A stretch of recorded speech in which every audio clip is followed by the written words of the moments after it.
আবৃত্তি করছি কবি কার্তিক ঘোষের তুমিও বলবে কবিতাটি।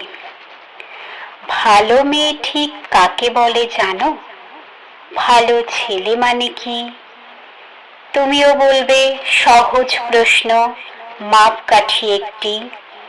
যে মেয়ে পেয়েছে অঙ্কে 100, যে ছেলে ভূগোলে সেরা, তারাই তো ভালো, সবাই বলছে হীরের টুকরো এরা।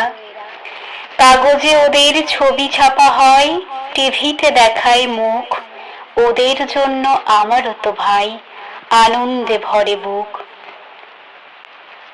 তবু কেন জানো, তোমায় বলছি দেখে শুনে পাই ভয়, শুধু এত এত নম্বর পেলে ভালো ছেলে মেয়ে হয়? আচ্ছা ধরো না, যে মেয়ে পেয়েছে অঙ্কে অনেক কম, ওর গান শুনে মুগ্ধ সবাই, হাততালি হরদম। ওই যে ছেলেটা পাশ করে গেছে এবারেও টেনে টুনে, সত্যি বলতে আমরা অবাক ওর আবৃত্তি শুনে।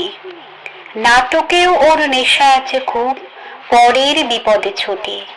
পাড়ার তিন্নি বাংলায় নাকি 30 পেয়েছে মোটে, কিন্তু মেয়েটা খেলাধুলাতে 10 খানা গায়ে নামে।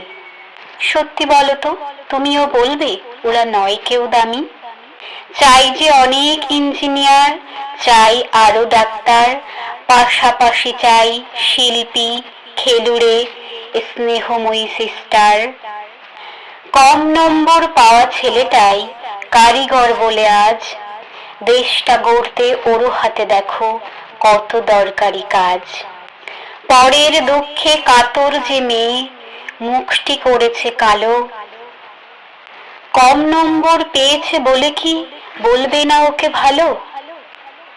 অভাবের টানে কলেজে পড়েনি, ছোট্ট দরমার বাড়ি, তবুও ছেলেটা বাবা মাকে দেখে, ভাড়াতে চালায় গাড়ি। তাই বলছি কি, শুধু নম্বরে হয় নাকি মাপকাঠি? ভালো ছেলে মেয়ে বলতে কি ভাই, মানুষ চাইছি খাঁটি।